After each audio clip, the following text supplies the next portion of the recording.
తైలాభిషేక ఆదివారపు ఆరాధన. సమయం ఉదయం 8:30 గంటల నుండి. స్థలం వైస్రాయ్ గార్డెన్స్, జూబ్లీ బస్టాండ్ ఎదురుగా, సికింద్రాబాద్.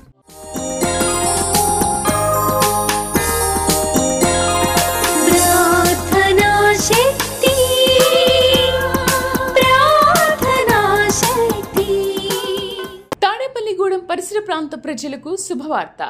ప్రార్థనా శక్తి తైలాభిషేక ఆరాధన ప్రతి నెల మొదటి బుధవారం.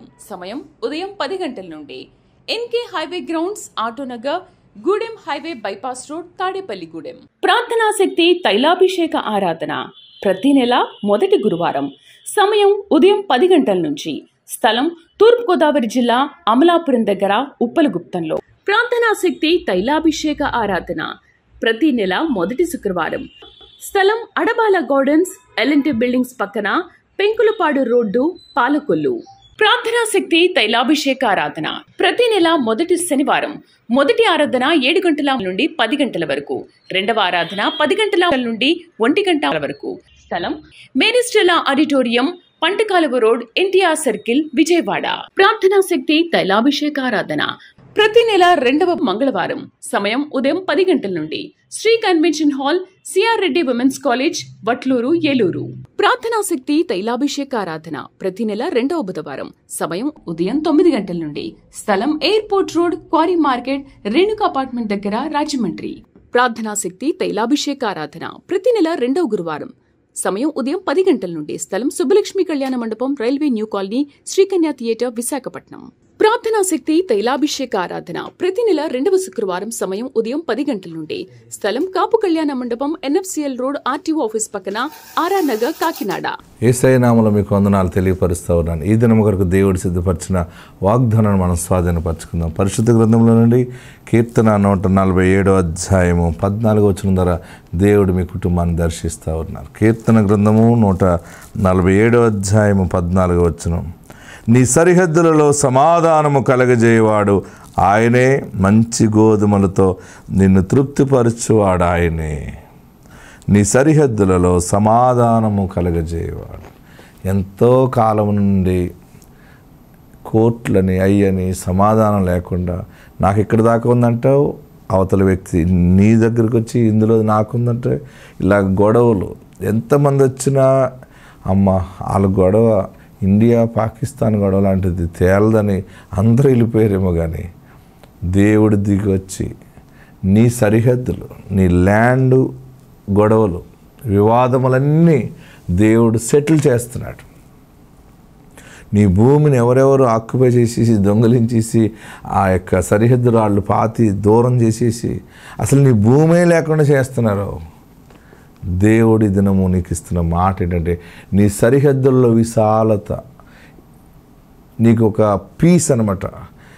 ఎప్పటి నుంచో ఈ స్థలం విషయంలో నాకు ఈ గొడవ ఉంది, ఈ స్థలం విషయంలో నాకు న్యాయం జరగలేదు, ఇది అంత దుర్మార్గంగా వారు అలా చేసేసారు, నా మాటకి ఎవరు కూడా విలువ ఇవ్వట్లేదు, నేను ఎవరికి చెప్పినా ఎవరు నా పక్షంగా నిలబడి వాదించి నాకు న్యాయం జరిగించట్లేదు అని నీలో నువ్వు కుమిలిపోతున్నావు. నీ సరిహద్దులో విశాలత దేవుడిస్తున్నాడు. అలాగనే నీ బ్రతుకులో విశాలత, అన్ని విషయాల్లో. ఒకవేళ ఉద్యోగం చేస్తుంటే ప్రమోషన్కి వెళ్ళే స్థాయిలో ఉన్నా సరే, అర్హత నీకున్నా, నీకు ప్రమోషన్ రాకుండా ఏ మనుషుడు అడ్డు పెడుతున్నాడో అక్కడ నీకు దేవుడు నీ సరిహద్దు విశాలపరుస్తాడు. సరిహద్దు ఎప్పుడైతే విశాలపరచబడతామో మనం పెరుగుతాం అనమాట. ఎదుగుదలకి సూచన అది, మనశ్శాంతికి సూచన. గొప్ప పీస్ నువ్వు చూడబోతున్నావు, నువ్వు అనుభవించబోతున్నావు. నీ ఇంట్లో ఒకరికి మధ్య ఒకరి సమాధానం సరగలేదేమో, ఒకరు మాట అంటే ఒకరు మాట, ఒకరు ఒక్క మాట అంటే ఆ మాటకి నేను ఎందుకు లోబడాలి, నేను లోబడను, నా మాట నెగ్గాలని, ఇలాగ ఒకరికంటే ఒకరు ఎక్కువ తక్కువ అంటే ఇలాగ అనుకోవటంలో సమాధానం లేక అల్లరి గందరగోళంగా ఉంది అని అనుకుంటున్నావు కదా. దేవుడి దినం నీతో మాట్లాడుతున్న మాట ఏంటంటే, నీ సరిహద్దులో సమాధానము, విశాలత కలగజేయవాడు ఆయన. ఆమేన్. నువ్వెవరో వస్తారు, ఎవరికో చెప్తాను, కోర్టుకి వేస్తాను, ఆడకి వేస్తాను, కేసు పెడతాను, లేదా వాళ్ళని తీసుకొస్తాను, నీ పెద్ద మనిషి వస్తాడని ఇంకెవరితో ఏం చెప్పని అవసరం లేదు. దేవుడు నీ మొర ఆలకించారు. గొప్ప సమాధానము చూడబోతున్నావు. ఆత్మ తోడుండును గాక. God bless.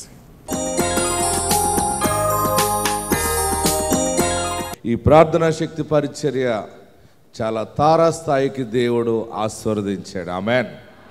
ప్రార్థనా శక్తికి వచ్చిన ప్రతి బిడ్డని దీవెన వెంటాడుతూనే ఉంది. చాలా సాక్ష్యాలు మనం చూస్తూ ఉన్నాం.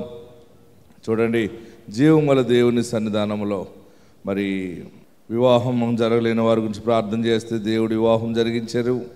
అలాగనే ఒక సహోదరు అయితే మొన్న 11 సంవత్సరాల నుంచి గర్భఫలం లేదని ఎన్నో హాస్పిటల్స్కి మేము తిరిగాము. తర్వాత ఎన్నో గుళ్ళు గోపురాలు కూడా తిరగటం జరిగింది. గర్భఫలం రాలేదు. తైలాభిషేక ప్రార్థనకు వచ్చిన తర్వాత దైవజనుడు చేతులుంచి ప్రార్థన చేసిన తర్వాత మరి మా బిడ్డ గర్భం ధరించింది, కుమారుడు పుట్టాడని ఎలుగెత్తి సాక్ష్యం చెప్పడం జరిగింది.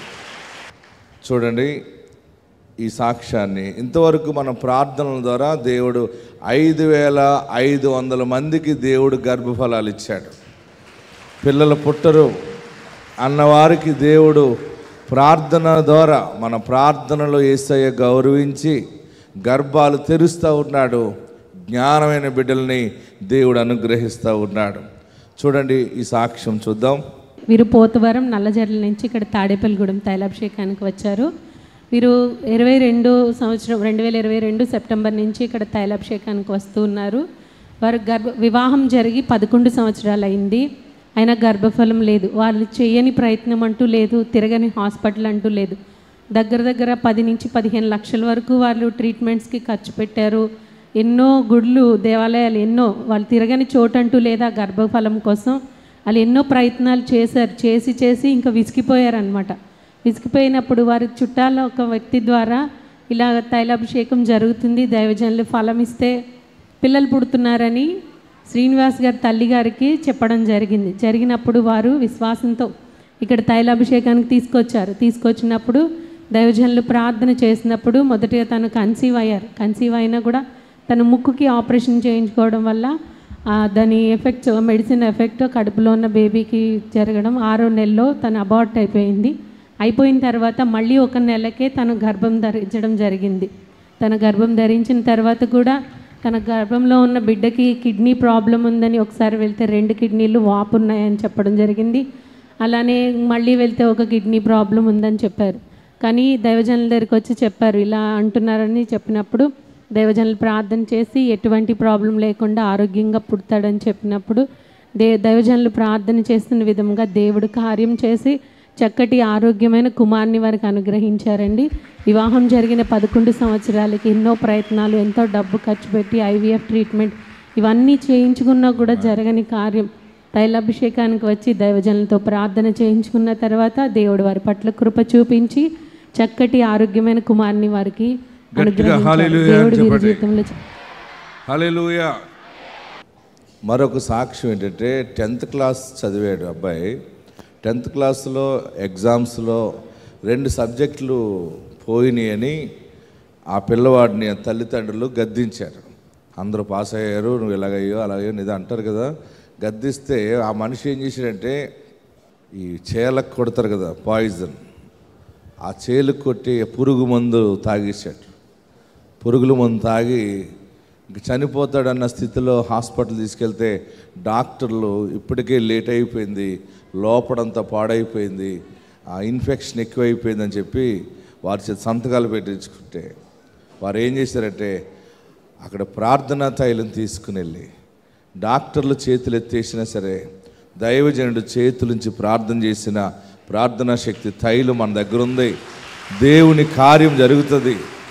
ఇది యేసు రక్తం. మనం ప్రార్థన చేసినప్పుడు అది యేసు రక్తముగా ప్రతిష్ఠ చేస్తున్నాం, అది దేవుని జీవముగా ప్రతిష్ఠ చేస్తున్నాం.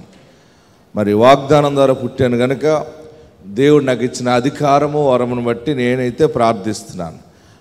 నాకు ఇచ్చిన పని నేను చేస్తున్నాను. అదే సమయంలో దేవుని మహిమ ఆ తైలమును జీవముగా మారుస్తూ ఉంది. నా మనసు ఏంటంటే దేవుడు నాకు ఉచితంగా ఇచ్చిన ఈ వరము మీ మధ్యకు వచ్చి నేను ఉచితంగానే సేవ చేస్తూ ఉంటాను. హల్లెలూయా, హల్లెలూయా, హల్లెలూయా. అందుకనే దేవుని వైపు చూసుకుంటూ వాగ్దానాలు ప్రకటించుకుంటూ వెళ్తున్నాను. నా రెండవ దర్శనం ఏంటంటే, ఎక్కడ కూడా ఆరాధనలు పెట్టాలి, స్క్రీన్లు ఇవ్వాలి అనే దర్శనం కాదు. మీరు మీ సంఘాలకు వెళ్ళండి, మీకు దగ్గరగా ఉన్న ఆరాధన ప్రార్థనా మందిరాలకు వెళ్ళండి, మానకండి. మీ కాపర్లను గౌరవించండి. దేవుడు నన్ను ఎంతకాలం మీ మధ్య తీసుకొస్తే అంతకాలము మీకు దీవెనలు ప్రకటించుకుంటూ పోతారు. మళ్ళీ నన్ను ఇటు తీసుకెళ్ళిపోతాడు, అటు పోతాను. నేను నా వైపు చూడటం కాదు, మీరు యేసు వైపు చూడాలి. ఆమేన్. ఎవరి వైపు చూడాలి? యేసు వైపు చూడండి. అందుకనే ఇట్టి మనసు ధరించుకున్నందుకే ఆయన పూర్తిగా నాలో ఉంటున్నాడు. ఆమేన్. హల్లెలూయా, హల్లెలూయా. ఈ తైలము ద్వారా ఎంతమంది చర్మ వ్యాధులు బాగుపడుతున్నాయి, ఎంతమంది రోగులు బాగుపడుతున్నారు. చూడండి, ఈ బిడ్డ చనిపోయే బిడ్డ, మరి ఈమె ప్రార్థన చేసినప్పుడు ఆ తైలము పూసినప్పుడు ఎలాగ బాగుపడ్డాడో డాక్టర్లు ఆశ్చర్యపోయారని చెప్పింది. చూద్దాం ఆ సాక్ష్యం. మరి ఈపూరు అనే గ్రామం, కొల్లూరు మండలం ఈపూరు అనే గ్రామం నుంచి వచ్చారు. ఈ బిడ్డ పేరు ఈపూరు ప్రశాంత్ బాబు. 10th క్లాస్ పరీక్షల్లో 2 సబ్జెక్టులు పోయినాయని తల్లిదండ్రులు ఆ బిడ్డని తిట్టారనే ఉద్దేశంతో, బాధతో, చనిపోవాలనే ఉద్దేశంతో గడ్డి మందు, గ్రయోక్సిన్ అనేటువంటి గడ్డి మందు తాగి ఆ బిడ్డ ఎంతగానో ఆసుపత్రి పాలయ్యాడు. అలాంటి సమయంలో డాక్టర్లు బ్రతకడో తెలియదు అని చెప్పినప్పుడు వారి విశ్వాసముతో దేవుని సన్నిధికి వచ్చి ప్రార్థనా శక్తి ఆయిల్ తీసుకుని వెళ్ళి ఆ బిడ్డకి రాసినప్పుడు ఆ బిడ్డకి దేవుడు ఎంతగానో కృప చూపించి ఆ బిడ్డకి దేవుడు స్వస్థపరిచాడు. డాక్టర్లు కూడా ఆశ్చర్యపోయారు, ఇది ఎలా జరిగింది అని. మళ్ళీ ఆసుపత్రికి తీసుకెళ్ళి ఆ బిడ్డను టెస్టులు చేయిస్తే పూర్తిగా దేవుడు స్వస్థపరిచాడు. నార్మల్ రిపోర్ట్ దేవుడు ఇచ్చాడు. చూడండి, ఆ బిడ్డ అదిగో మన మధ్య ఉన్నాడు. మరి దేవుడు ఎంతగానో పూర్తి స్వస్థత ఇచ్చాడు. వారు కూడా చిన్న సాక్ష్యం చెప్తారు, విందాం. అసలు ఈ బిడ్డ బ్రతుకుతాడని ఎవరు కూడా చెప్పలేదండి. డాక్టర్లు కూడా ప్రతి ఒక్కళ్ళు చచ్చిపోతారనే మాట చెప్పిన వాళ్ళు. అలాంటిది ఈ దేవుని ఇసాకాయి గారి ప్రార్థన వల్ల ఎంత స్వస్థత కలిగిందంటే, మేము ఎంత చెప్పినా కానీ దానికి ఎంతైనా కానీ తక్కువే. ఈ దేవుని వల్ల, ఇసాకాయి గారి ప్రార్థన శక్తి వల్ల కలిగింది. ప్రైవేట్ హాస్పిటల్ తీసుకెళ్తే 5 లక్షలు 6 లక్షలు పెట్టినా కానీ అసలు బ్రతుకుతాడో లేదో తెలియదు. మా దగ్గర అంత స్తోమత కూడా లేదు. హల్లెలూయా, గట్టిగా హల్లెలూయా చెప్పండి. ఆ పురుగుల మందుకు లోపడంతా డ్యామేజ్ అయిపోయింది.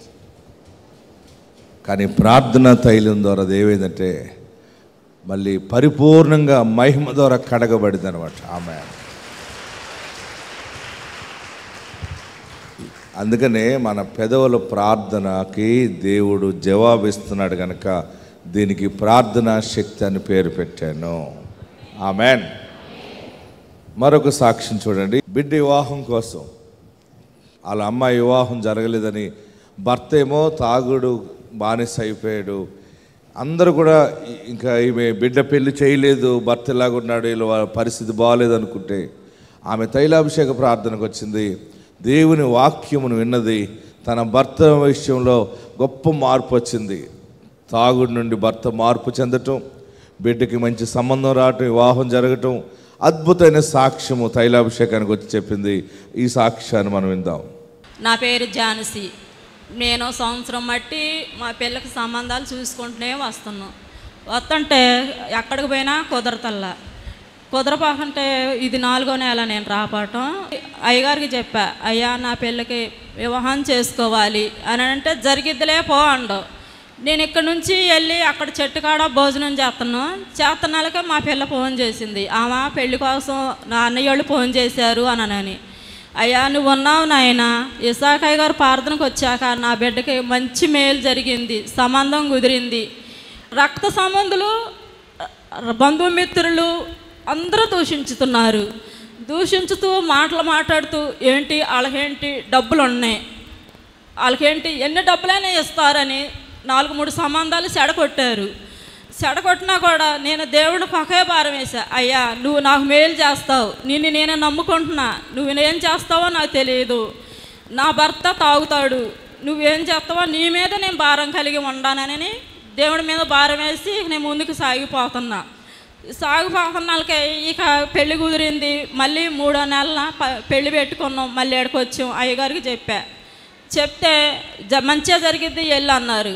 వెళ్ళన్నాక పెళ్లి పెట్టుకున్నాక కూడా పెళ్ళి మంచోడు కాదు, ఆ పిల్లోడు మంచోడు కాదు, చాలా కేసులు ఉన్నాయి. అన్నీ నా రక్త సంబంధులకి, అట్టోళ్ళు ఇటోళ్ళు, నా తమ్ముళ్ళకి, నా అన్నలకి అందరికీ చెప్పి, నా మేనత్తలకి అందరికీ చెప్పి నన్ను భయపెట్టారు. భయపెడితే ఇషాక్ అయ్యగారు ఒకే మాట అన్నారు, నువ్వు సమాధి వెలిగి వైపు చూడకోకుండా గలిలే వైపు చూడాలని అన్నారు. నువ్వు నాకు అయ్యగారు ఇటు చెప్పారు, సమాధికి వెళ్ళి నేను ఎందుకు చూడాలి, గలిలే వైపుగా చూడమన్నాడు అని నేను ప్రార్థన చేసుకుంటాయా, నీ చిత్తమే ఏమన్నా కానీ ముందుకు పోతనేమన్నా పెళ్లి జరిగింది. నా భర్త ఎంతో తాగుబోతుడు, ఎంతో తాగుతుడు, ఎంతో కొట్టి బయట నుంచో పెట్టాడు నన్ను, ఎంతో సికాకులతో ఉండేదాన్ని. నేను నా పిల్లల్ని పొదిగిట్లో పెట్టుకొని అన్నం నీళ్ళు లేకోకుండా అట్టుండం. ఇక్కడికి వచ్చాక నా భర్త కూడా తాగుడు మానేసిండు, శుభ్రంగా మారిపోయాడు మా భర్త. మారిపోయినా కూడా నేను నా కాడ 1,50,000తోనే నేను నా పిల్ల పెళ్ళి మొదలేసుకున్నా. ప్రతి ఒక్క బిడ్డను అడిగినా కూడా ప్రతి ఒక్క బిడ్డ నాకు ఇచ్చారు, లక్షలతో ఇచ్చారు. అయినా కూడా నీకు డబ్బులు ఉన్నాయి, నువ్వేంటి నీకేం రోగం అని నేను మమ్మల్ని దూషించుతున్నారు అనుకుంటే అనుకున్నారని నేను ముందుకు పోయేవాళ్ళం. నా భర్త చాలా మారిపోయాడు, నాకు ఇదే గొప్ప మేలు. హల్లెలూయా. అలాంటి భర్తలు మీకున్నారా? తాగినప్పుడు ఏ బాధ అయినా పెడతాడు. ఆ తాగుడు ఆత్మ పోవాలంటే నీవు ప్రార్థన బలంగా చేయాలి. ఆమేన్. తైలాభిషేకానికి వచ్చి భర్త మారాలని కోరుకుంది, భర్తని దేవుడు మార్చాడు. తాగుడు మొత్తం మానేశాడు, బిడ్డకి వివాహం జరిగింది, అన్నీ ఆశీర్వాదకరంగా దేవుడు చేశాడు. మీ జీవితాల్లో మీ బిడ్డలకి వివాహాలు జరగాలని ప్రార్థన చేస్తూ ఉన్నాను. మీకు తెలుసా, మీ అందరి కొరకు ప్రత్యేకంగా ప్రార్థన చేస్తున్నాను. వ్యక్తిగతంగా మధ్యరాత్రిలో తెల్లవారుజామున లేచి నేను మీ అందరినీ జ్ఞాపకం చేసుకుంటాయి. అలా ప్రార్థనలు చేస్తే నా 2 మోచెప్పులు కూడా నల్లబడిపోయినాయి. ఎందుకంటే నేను మీ అందరి కొరకు ప్రార్థన చేస్తున్నాను. అందుకనే ఇంత సేవ ఇది జరుగుతూ ఉంది. ఆమేన్. మేము గుర్తున్నావా అని అనుకుంటున్నారేమో, మిమ్మల్ని అందరినీ తైలాభిషేకంలో చూస్తున్నాను. ప్రార్థనలో దేవుడు నాకు మీ అందరి ముఖాలు చూపిస్తాడు. అందుకనే మీకోసం చేస్తున్నాను. దేవుడు మీ పట్ల నూతన కార్యాలు జరిగించును గాక. హల్లెలూయా, హల్లెలూయా. యేసు అంటే ఎవ్వరో తెలుసుకో, యేసు మార్గమందు నీవు నడుచుకో. యేసు అంటే ఎవ్వరో తెలుసుకో, యేసు మార్గమందు నీవు నడుచుకో. నిరాకార దేవుడు, నిత్యమైన దేవుడు, నిరాకార దేవుడు, నిత్యమైన దేవుడు, నింగి నేలకు సర్వం నిలిచి ఉన్న దేవుడు, నింగి నేలకు సర్వం నిలిచి ఉన్న దేవుడు. యేసు అంటే ఎవ్వరో తెలుసుకో, యేసు మార్గమందు నీవు నడుచుకో. యేసు అంటే ఎవ్వరో తెలుసుకో. అందరూ పడదాం. యేసు మార్గమందు నీవు నడుచుకో. చప్పట్లు పడదాం.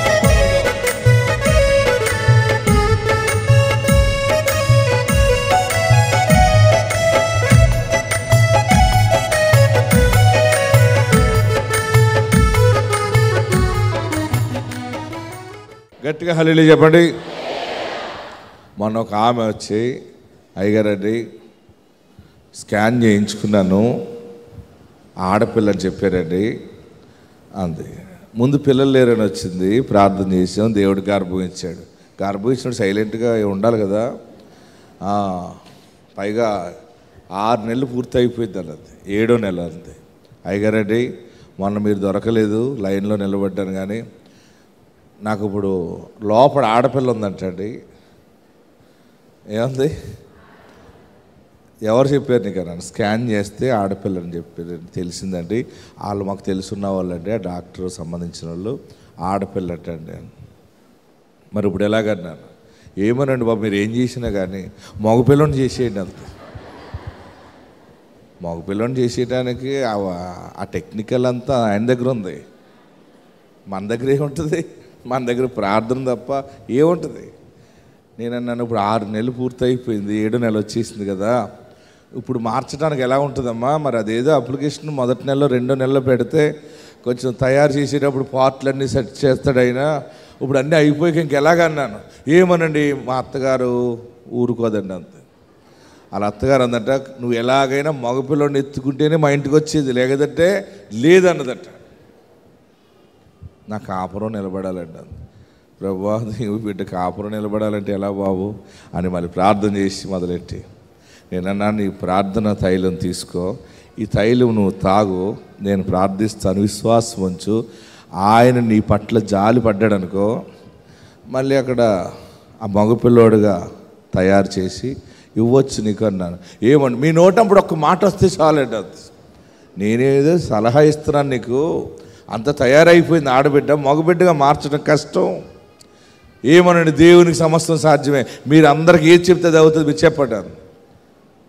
అప్పుడు నాకు ఆ బిడ్డ బాధ కష్టం తెలుసుకుని, ప్రభువా ఆ మగపిల్లోళ్ళలాగా నువ్వు తయారు చేయి బాబు, ఆ నరాలు అన్నీ నీ చేతిలోనే ఉన్నాయి కదా, ఆ పైప్ లైన్లు అన్నీ నీ చేతిలోనే ఉన్నాయి కదా, ఆ మగపిల్లోడుగా చిచ్చిపండు పెడతావో మరి ఏం పెడతావో కొంచెం చెయ్యి బాబు అని అడిగాడు.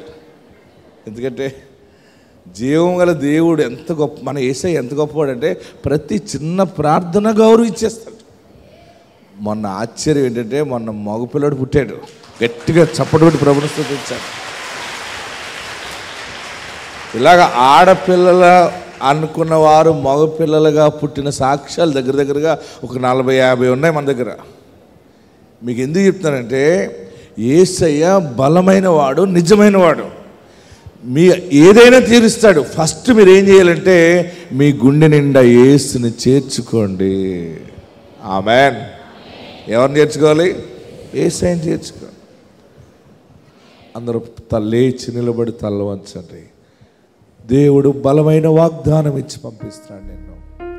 ఎక్కడున్నవారు అక్కడ లేచి నిలబడి. ఏడుస్తున్నావు కదా, నేను పల్లంలో పడిపోయాను, గోతులో పడిపోయాను, నన్ను లేవనెత్తువాడు లేడు, నాకు ఆరోగ్యము లేదు, అనారోగ్యంలో పడిపోయాను, నా బ్రతికిలాగా అయిపోయింది, నా అనేవాళ్ళు ఎవరు లేరు అని ఏడుస్తున్నావు కదా. అనాదిగా ఉన్నాను, నాకు సలహా ఇచ్చేవారు లేరు, కనీసం కష్టం చెప్పుకుందామన్నా వినేవారు లేరని ఏడుస్తున్నావా? ఎక్కడున్నవారు అక్కడ లేచి నిలబడి 2 చేతులు ఆకాశం వైపు చాపి, ప్రతి పల్లము పోడ్చబడను, ప్రతి కొండయు మెట్టయు పల్లము చేయబడును, వంకర మార్గములు తిన్ననివి అవును, కరుకు మార్గములు నునుపవును. నీ పల్లము, నేను పడిపోయాను, నా జ్ఞానముతో ఎంతో ప్రయత్నం చేశాను, ఇలా చేస్తే ఇదవుతుంది, అలా చేస్తే అదవుతుంది అనుకున్నాను, కానీ ఏది జరగట్లేదు అన్నావు కదా. నా ప్రియ సహోదరి సహోదరుడా, ఈ రోజు నుండి నీ ఆలోచనలు సఫలమవుతాయి. నీళ్లు ద్రాక్షరసం అయినట్లుగానే దీవెన నీకు వచ్చి ప్రాప్తిస్తుంది. ఆకాశం నుండి మన్నా కురిసినట్టుగా వస్తుంది, బండలో నుండి నీళ్ళు వచ్చినట్టుగా వస్తుంది. ఎలాగైనా దీవించబడతావు, ఎలాగైనా ఆశీర్వదించబడతావు. ప్రతి పల్లము, ప్రతి పల్లము, ప్రతి సమస్య దేవుడు లేవనెత్తుతాడు, యేసయ్య లేవనెత్తుతాడు. యేసుని రక్షకుడు.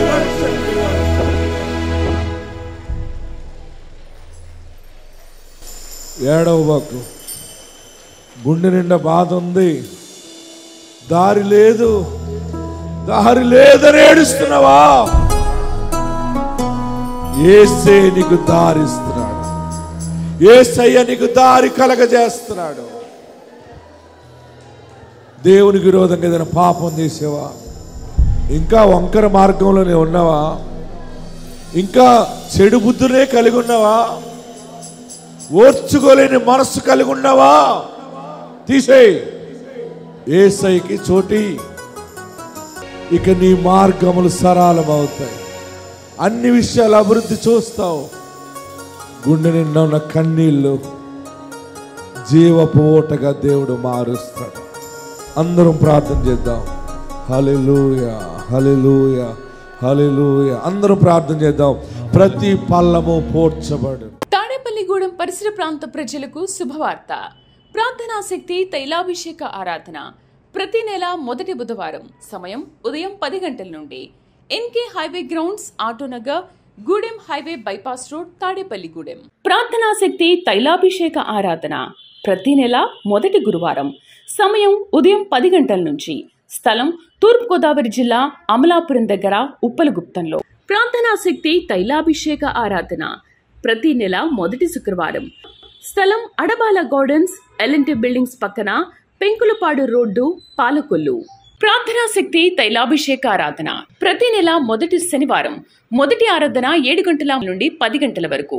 రెండవ ఆరాధన 10 గంటల నుండి 1 గంట వరకు. స్థలం Mary Stella auditorium, పంటకాలువ road, NTR circle, Vijayawada.